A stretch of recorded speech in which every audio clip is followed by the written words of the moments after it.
নমস্কার বন্ধুরা, ইন্দ্রাণীস কিচেনের আরও একটা নতুন ভিডিওতে সকলকে স্বাগত জানাই। আজকে শেয়ার করছি কাঁচকলার কোপ্তা রেসিপি। অনেক রকমভাবেই হয়তো কাঁচকলার কোপ্তা রেসিপি বানিয়ে খেয়ে থাকবেন। একবার হলেও আমার মতো করে এভাবে কোপ্তার রেসিপি বানিয়ে খেয়ে দেখুন, স্বাদ কিন্তু মুখে লেগে থাকবে। তো রেসিপিটা বানানোর জন্য আমি এখানে নিয়েছি 3টে কাঁচকলা। পরিমাণ মতো বুঝে কিন্তু কম বেশি করে নিতে হবে। কাঁচকলাগুলোর বোটাটাকে একটু ট্রিম করে নিতে হবে, তারপরে মাঝ বরাবর একটা টুকরো এভাবে করে নেব। তো এইভাবেই সমস্ত কাঁচকলাগুলোকে কেটে নিচ্ছি।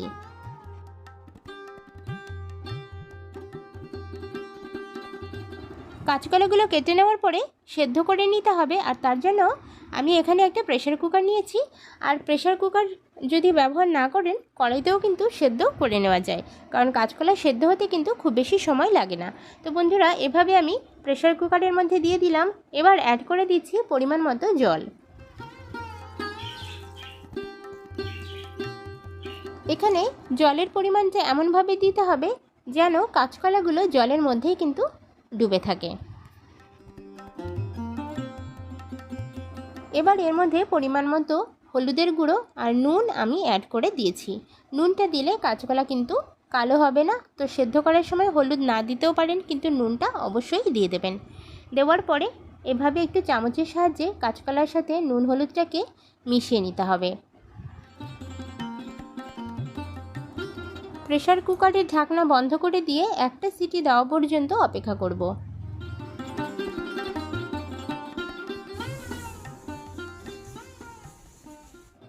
কাঁচকলাটা সেদ্ধ হয়ে যাওয়ার পরে আমি নামিয়ে নিয়েছি, নামিয়ে কিন্তু ঠান্ডা করে নিয়েছি। আর খোসাটাকে এবার আমি ছাড়িয়ে নেব। ছাড়ানোর জন্য আমি নিয়েছি একটা ছুরি দিয়ে আলতোভাবে এভাবে ওপরের জাস্ট একটুখানি কেটে দিলেই কিন্তু ভেতরের যে শ্বাস অংশটা সেটা খুব সুন্দরভাবে একদম গোটাভাবে বেরিয়ে আসবে। তো সমস্ত কাঁচকলাগুলোকে ঠিক একই রকমভাবে কিন্তু আমি খোসা ছাড়িয়ে নেব।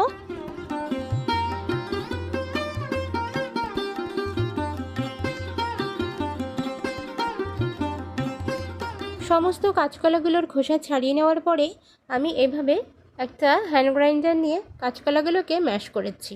তো এখানে কিন্তু আপনারা চাইলে ম্যাশারের সাহায্যে অথবা হাতের সাহায্যেও কিন্তু কাঁচকলাগুলো চটকে নিতে পারেন। তো খুব সুন্দরভাবে কিন্তু ম্যাশটা করতে হবে যাতে দানা দানা ভাব না থাকে। কাঁচকলাটা খুব সুন্দরভাবে আমি ম্যাশ করে নিয়েছি। এবার এর মধ্যে দিয়ে দিচ্ছি আদা বাটা 1/2 টেবিল স্পুন পরিমাণ, রসুন বাটা 1/2 টেবিল স্পুন পরিমাণ, একই সাথে দিয়ে দিচ্ছি কাঁচা লঙ্কা বাটা 1/4 টেবিল স্পুন পরিমাণ। কাঁচা লঙ্কার পরিমাণটা কম বেশি করে দিয়ে দিতে পারেন।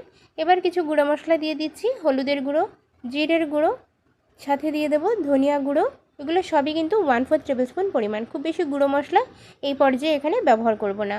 তো এই কটা জিনিস দিয়ে দিলাম। এবার দেখুন এখানে বাইন্ডিংয়ের জন্য 2 টেবিল স্পুন পরিমাণ বেসন এখানে আমি দিয়ে দিচ্ছি। তো বেসন ব্যবহার করছি, আপনারা বেসন না ব্যবহার করে এখানে সেদ্ধ আলু অথবা মুসুর ডাল বাটাও কিন্তু ব্যবহার করতে পারেন। তো এভাবে বেসন দিয়ে খুব সুন্দরভাবে বাইন্ডিংটা করে যাতে হয় সেভাবে কিন্তু মেখে নিতে হবে। তো বন্ধুরা দেখুন, আমি খুব সুন্দরভাবে কিন্তু মিশ্রণটাকে মিশিয়ে নিচ্ছি।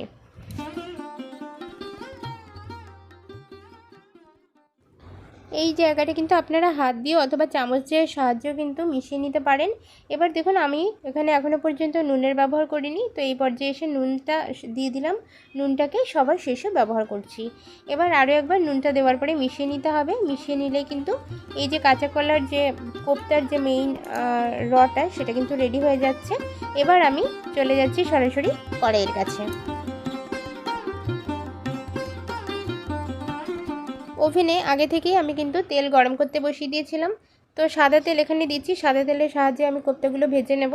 তো যতটা সম্ভব গোল করে আমি কিন্তু এখানে কোপ্তাগুলো দিয়ে দিচ্ছি। খুব বেশি বড় বা ছোট করব না, মিডিয়াম সাইজ করে দিয়ে দেবো। তো আমি এখানে গোল গোল শেপ করছি। আপনারা আপনাদের পছন্দসই যে কোনো শেপ দিয়ে কিন্তু কোপ্তাটাকে বানাতে পারেন। কাঁচকলার কোপ্তাটাকে এভাবে ভেজে নিতে হবে। তো বন্ধুরা দেখুন, সমস্ত কোপ্তাগুলোকে এভাবে আমি দিয়ে দিচ্ছি একবারেই। আলাদা করে ব্যাচ আমি করছি না। আপনারা চাইলে 2টো ব্যাচে বা 3টে ব্যাচেও কিন্তু ভেজে নিতে পারেন। একটা পিঠ ভেজে নেওয়ার পরে খুন্তির সাহায্যে অপর পিঠটাও ঠিক এভাবে ভেজে নিতে হবে, উল্টে নিতে হবে।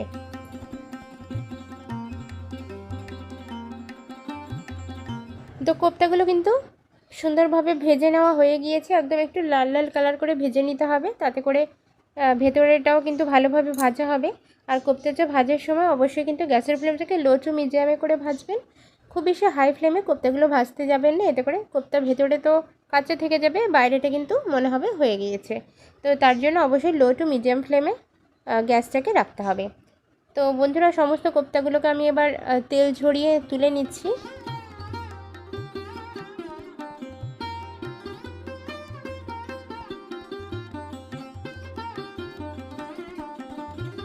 তো বন্ধুরা দেখুন, এবার আমি একটা কড়াই নিয়েছি, আলাদা একটা কড়াই। সেই কড়াইয়ের মধ্যে সামান্য একটু তেল দিয়ে এখানে কিছু আলু আমি ভেজে নেব। তো কোপ্তার সাথে আজকে আলুর ব্যবহারটা করব, তার জন্য একটু ছোট ছোট করে আলু কেটে নিয়েছি। একটা আলুকে মোটামুটি 4 থেকে 6 টুকরো করতে হবে, তারপরে আলুগুলোকে ভেজে নিতে হবে।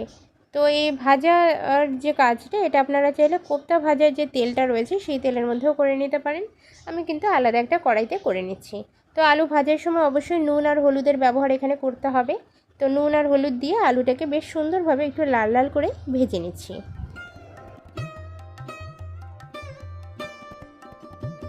তো আলুটাও কিন্তু বেশ সুন্দরভাবে লাল কালার চলে এসেছে। তো ঠিক এরকমভাবে আলুগুলোকে ভেজে নিতে হবে।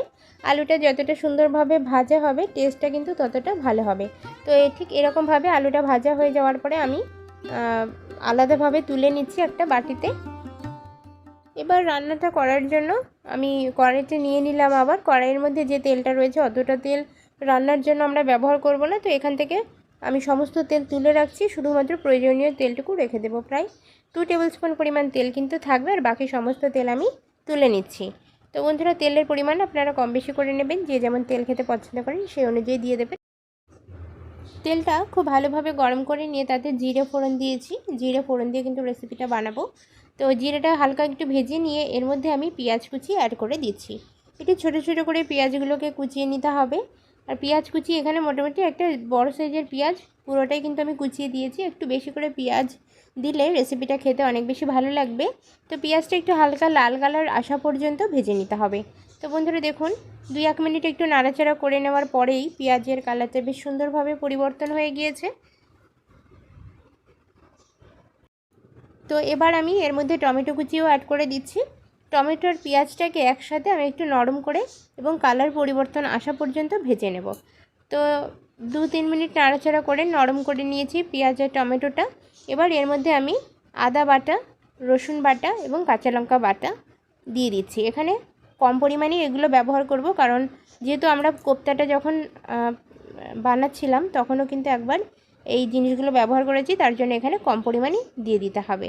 সামান্য একটু জল দিয়ে আদা রসুন এবং কাঁচা লঙ্কার যে কাঁচা গন্ধটা সেটা চলে যাওয়া পর্যন্ত একটু নাড়াচাড়া করে নেব। তো বন্ধুরা দেখুন, 1-2 মিনিট নাড়াচাড়া করে নিয়ে আদা রসুনের কাঁচা গন্ধটা কিন্তু চলে গিয়েছে। তো এই পর্যায়ে এসে সামান্য একটু নুন আমি দিয়ে দিলাম। একই সাথে কিছু ঘরোয়া গুঁড়ো মশলাও দিয়ে দেবো। দিয়ে দিচ্ছি হলুদের গুঁড়ো, আর তার সাথে সামান্য একটুখানি ধনিয়া গুঁড়ো এখানে ব্যবহার করছি। এখানে আমি জিরের গুঁড়োটা ব্যবহার করছি না, তবে আপনারা চাইলে কিন্তু করতেও পারেন। এখানে দেখুন কাশ্মীরি রেড চিলি পাউডার দিয়ে দিলাম কালারের জন্য, তবে এটা কিন্তু একদম কালারের জন্য ব্যবহার করা হয়, আপনারা চাইলে স্কিপও করতে পারেন। এবার সমস্ত মশলাটাকে জল দিয়ে খুব সুন্দরভাবে একদম তেল রিলিজ হওয়া পর্যন্ত কষিয়ে নেব। তো বন্ধুরা, মশলাটা যত সুন্দরভাবে কষানো হবে রেসিপিটার টেস্ট কিন্তু ততটাই ভালো আসবে। তো হাতে সময় নিয়ে মশলাটাকে আমি একদম তেল ছাড়া পর্যন্ত কষিয়ে নিচ্ছি।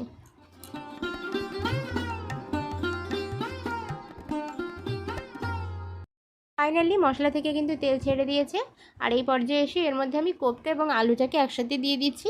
তবে আপনারা চাইলে এখানে কোপ্তাটা নাও দিতে পারেন, কোপ্তাটা কিন্তু জল দেওয়ার পরেও দিতে পারেন। আমি একসাথে দিয়ে দিচ্ছি, যেহেতু আলুটা কোপ্তার সাথেই রয়েছে তার জন্য দিয়ে দিলাম। তো বন্ধুরা, দেওয়ার পরে একবার একটু নাড়াচাড়া করে নেব, নিয়ে এর মধ্যে আমি জল অ্যাড করে দেব।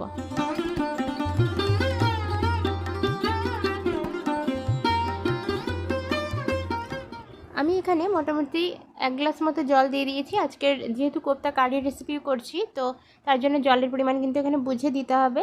তো ঝোলটা ফুটে ওঠার পরে আমি ঢাকনা চাপা দিয়ে 1-2 মিনিট একটু রান্না করে নেব। খুব বেশি সময় যদি সেদ্ধ করতে যান তাহলে কিন্তু কোপ্তাটা অনেক বেশি নরম হয়ে যাবে। তো সেটা যেন না হয় তার জন্য 1-2 মিনিট একটু ভালোভাবে ফুটিয়ে নেব। নেওয়ার পরে হালকা হাতে নাড়াচাড়া করে দিচ্ছি বন্ধুরা। আর এখানে 2-3টে জিনিস আমি অ্যাড করব, সেটা কি চলুন দেখে নেওয়া যাক। তো নামানোর ঠিক আগে আমি এখানে চিনি দিয়ে দিচ্ছি। সামান্য একটু চিনি দিলে রেসিপিটা একটু মিষ্টি মিষ্টি খেতে হবে, খেতে কিন্তু দুর্দান্ত লাগবে। আবার শেষে ব্যবহার করছি শাহি গুঁড়ো গরম মশলা। এতে রেসিপিটার টেস্ট কিন্তু একদম পারফেক্ট আসবে, খেতে জাস্ট অসাধারণ হবে। তো বন্ধুরা, রেসিপিটা কেমন লাগলো কমেন্ট সেকশনে অবশ্যই জানাবেন। ভালো লাগলে প্লিজ একটা লাইক করবেন। আর এরকম সাধারণ রেসিপি দেখার জন্য আমার চ্যানেলটাকে ফলো করার অনুরোধ রইল। আজকের রেসিপিটা এই পর্যন্ত। রেসিপিটা শেষ পর্যন্ত দেখার জন্য অসংখ্য অসংখ্য ধন্যবাদ।